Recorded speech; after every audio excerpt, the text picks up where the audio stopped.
Now, 3 challengers ran against the incumbent Kevin Stitt for the Republican nomination for governor. Stitt got more than 69% of that vote and will move on to the general election in November. Governor Stitt is joining us live this morning. Thank you, Governor, for being here with us early.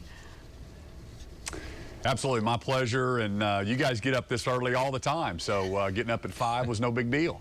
Yeah, that's sleeping in. So you are looking to get another 4 years in office as governor here in Oklahoma. If reelected, let's talk about some of the top issues that you'd hope to tackle. Well, first off, we want to continue the momentum. I'm so thankful for Oklahomans that they love the direction of our state, and we're really moving the needle. I mean, people are waking up to the pro-business, pro-freedom policies. We've got the lowest unemployment in our state's history right now, largest savings account. So we're going to continue to focus on the things I've been focusing on, and that's making sure that Oklahoma has the best education. I gave our teachers a pay raise. We've got the best economy, best roads and bridges, and the best health care in our state. Inflation, of course, a big issue right now across Oklahoma, but across the country. What can you do and what will you do, Governor Stitt, on a state level to help ease the pain in people's pocketbooks? Yeah, you're right. I mean, Joe Biden's policies, especially around energy, trying to cut off supply and make Oklahoma and the country reliant on foreign oil it's unbelievable for us.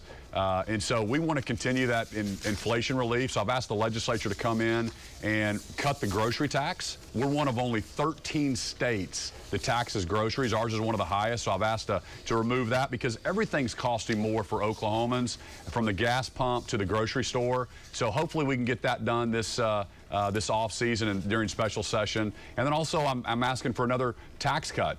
We cut taxes last year, and I'm trying to do that as well. That will really help everyday Oklahoma families.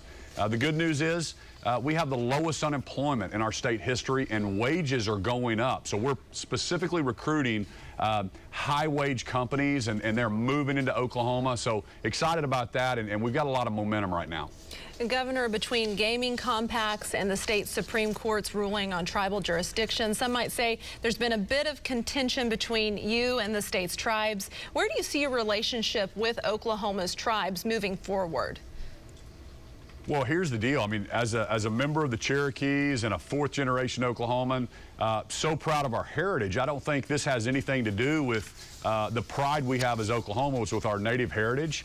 What this has to do with, after the McGirt decision, is who has jurisdiction to prosecute crimes. And in Tulsa, I believe that Steve Kuntzweiler, I think Oklahomans are with me, that Kuntzweiler should be able to prosecute crimes for everybody, regardless of their race. And right now, the state has lost that jurisdiction. And so that's what I'm fighting so hard to do, is to make sure that Oklahoma has one set of rules regardless of your race. We all have to pay the same taxes. We should all have the same punishment for crimes. I want to be a law and order state. Other states defund the police. We're doubling down. I gave all of our officers a pay raise this past year, and I'll keep doing that as long as I'm governor. We've talked about, teacher shortages. How do you plan on recruiting more teachers to Oklahoma and stop them from leaving for other states?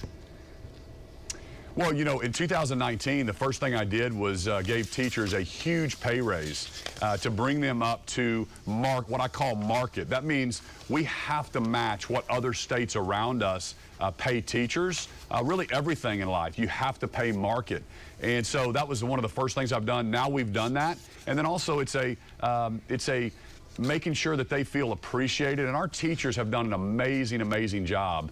But it's about the kids and focusing on higher standards. I believe I want to give parents more choice, a voice in their kids' education. Some of those folks don't believe parents should have choices or have a voice in their kids' education. That's not Oklahoma. And so I'll continue to fight for that, give more school choice, more options for parents. Governor Stitt, we appreciate your time this morning. Thanks so much for being here with us on News on 6. My pleasure. It's great to talk to all my friends in Tulsa.